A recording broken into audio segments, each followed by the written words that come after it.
Morning അബീമിസാണ്. മക്കളെ നമ്മുടെ ഓണ എക്സാം ഇങ്ങനെ എത്തിയില്ലേ? നമുക്ക് എന്ത് ചെയ്യണം? ഇത് നമുക്ക് ദിവസങ്ങളില്ല, നാളെയാണ് നമ്മുടെ ഓണ എക്സാം അല്ലേ? അതുകൊണ്ട് തന്നെ നമുക്ക് ഓണ എക്സാമിനുള്ള കുറച്ച് ഇമ്പോർട്ടൻ്റ് ആയിട്ടുള്ള ക്വസ്റ്റ്യൻ ആണ് മിസ് എന്ത് ചെയ്യാൻ പോകുന്നത് ഈ ഒരു വീഡിയോയിൽ പറഞ്ഞു തരാൻ പോകുന്നത്. അപ്പോൾ ഈ ഒരു ക്വസ്റ്റ്യൻ എന്ന് പറയുന്നത് വളരെ ഇമ്പോർട്ടൻ്റ് ആണ്, മുൻ വർഷങ്ങളിൽ നമ്മളോട് ചോദിച്ചിട്ടുള്ളതാണ്.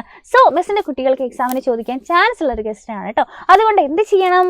ഈ വീഡിയോ ആദ്യം തൊട്ട് അവസാനം വരെ സ്കിപ്പ് ചെയ്യാതെ കാണുക. ആൻഡ് ഈ വീഡിയോ യൂസ്ഫുൾ ആയി കഴിഞ്ഞാൽ എന്ത് ചെയ്യുക? നിങ്ങളുടെ ഫ്രണ്ട്സിനൊക്കെ ഷെയർ ചെയ്ത് കൊടുക്കുക. നമ്മുടെ ചാനൽ സബ്സ്ക്രൈബ് ചെയ്യുക. അതുപോലെ തന്നെ നമ്മുടെ വീഡിയോ ഒന്ന് ലൈക്ക് ചെയ്യുക കേട്ടോ. അപ്പോൾ നമുക്ക് സ്റ്റാർട്ട് ചെയ്താലോടാ. സോ എക്സാമിന് വരുന്ന ഒരു ഇമ്പോർട്ടൻറ്റ് ക്വസ്റ്റ്യൻ ആണ് മിസ് ഡിസ്കസ് ചെയ്യുന്നത്. ഇവിടെ നോക്കിക്കേ, ഈ ഒരു പിക്ചറിൽ മിസ് ഇതാ കുറച്ചധികം ആൾക്കാരെ വെച്ചിട്ടുണ്ട് അല്ലേ? അപ്പോൾ ഇത് ആരുടെയൊക്കെ പിക്ചറാണെന്ന് മിസ്സിൻ്റെ കുട്ടികൾ പേര് ഐഡൻറ്റിഫൈ ചെയ്യുക. എന്നിട്ട് എന്ത് ചെയ്യുക? ഇവരുടെ പേര് നമുക്കൊരു ബോക്സ് തന്നിട്ടുണ്ടാവും, ആ ബോക്സിൽ ഇവരുടെ പേര് എഴുതുക. തൽക്കാലം മിസ്സിൻ്റെ കുട്ടികൾ എന്ത് ചെയ്താൽ മതി? ഇത് ഏതൊക്കെയാണെന്ന് ഐഡൻറ്റിഫൈ ചെയ്ത് അതിൻ്റെ പേര് എഴുതിയാൽ മതി. സോ ഫസ്റ്റ് നമുക്ക് തന്നിരിക്കുന്നത് എന്താണ്? നമുക്ക് കാണാം ഒരു മുട്ടയാണ് അല്ലേ? മുട്ടയ്ക്ക് നമ്മൾ എന്താ പറയാടാ? എഗ് എന്നാണ് പറയുക. സോ നമുക്ക് എന്ത് എഴുതാം? EGG എന്ന് പറഞ്ഞാൽ എന്താണ്? എഗ് അഥവാ മുട്ട എന്നാണ്. സോ ഫസ്റ്റ് നമ്മൾ പേരെഴുതി എന്താണ്? ഇത് മുട്ടയാണല്ലേ? അതിനുശേഷം നിങ്ങൾ എന്തിനാ കാണുന്നത്? ഒരു താറാവിനെ അല്ലേ കാണുന്നത്? സോ ഈ താറാവിന് നമ്മൾ എന്താടാ ഇംഗ്ലീഷിൽ പറയുക? യെസ്, നമുക്കറിയാം, ഡെക്ക് എന്നാണ് പറയുക അല്ലേ? അപ്പോൾ ഡെക്കിൻ്റെ സ്പെല്ലിംഗ് എന്താണെന്ന് മിസ്സിൻ്റെ കുട്ടികൾക്ക് അറിയോ? എന്താണ്? DUCK ആണ് ഡെക്കിൻ്റെ സ്പെല്ലിംഗ്. സോ നമുക്ക് എഴുതാം DUCK. എന്താണ്? ഡെക്കാണ്. സോ നമ്മൾ എന്ത് ചെയ്തു? ഡെക്കിനെയും എഴുതി.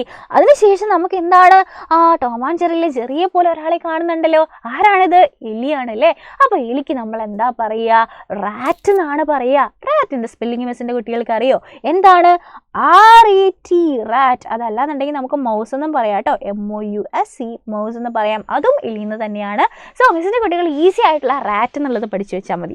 കഴിഞ്ഞിട്ടില്ല, നമുക്ക് ഇനിയും രണ്ട് ആൾക്കാരും കൂടെ ഉണ്ടല്ലേ? അപ്പോൾ ഇതാണ് ഇവിടെ ഫസ്റ്റ് പിക്ചറിൽ നമ്മൾ കാണുന്ന ആളാരാണ്? ഒരു കരടിയാണ് അല്ലേ?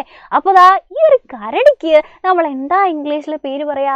ബിയർ എന്നാണ് പറയാ അല്ലേ? അപ്പോൾ അതിൻ്റെ സ്പെല്ലിംഗ് എന്താ? BEAR, bear. ഓക്കെ, അപ്പോൾ നമ്മൾ കരടിയുടെയും പേരെഴുതി. അടുത്ത ആൾ ആരാണ്? ഇവിടെ ഒരു കുരങ്ങച്ചൻ നിൽപ്പുണ്ടല്ലോ. കുരങ്ങച്ചന് നമ്മൾ എന്താ ഇംഗ്ലീഷിൽ പറയാ? നമ്മൾ മങ്കി എന്നാണ് പറയാ അല്ലേ? മങ്കിയുടെ സ്പെല്ലിംഗ് എന്താടാ?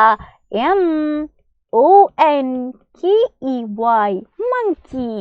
അപ്പോൾ നമ്മൾ എന്ത് ചെയ്തു? നമ്മുടെ സിലബസ് ഒക്കെ മാറിയത് കൊണ്ട് പുതിയ ചാപ്റ്റേഴ്സാണ്, പുതിയ രീതിയിലായിരിക്കും ക്വസ്റ്റ്യൻസ് വരിക. അപ്പോൾ ഇതുപോലെ പിക്ചർ തന്നിട്ട് അവരുടെ പേര് എഴുതാൻ പറഞ്ഞാൽ, അടിപൊളിയായിട്ട് എഴുതാൻ പറഞ്ഞാൽ മിസ്സിൻ്റെ കുട്ടികൾ അടിപൊളിയായിട്ട് എഴുതില്ലേ? അപ്പോൾ ഈ ഒരു വീഡിയോ സെറ്റായിട്ട് മനസ്സിലായില്ലേ? പെർഫെക്റ്റ് ഓക്കെ അല്ലേ? ഓക്കെ ആണെന്നുണ്ടെങ്കിൽ എന്ത് ചെയ്യുക? താഴെ കമൻറ്റ് ചെയ്യുക. സോ ഇതുപോലെ യൂസ്ഫുൾ ആയിട്ടുള്ള വീഡിയോസ് ആയിട്ട് നമുക്ക് ഇനിയും കാണാം. അതുവരെ bye bye and take care.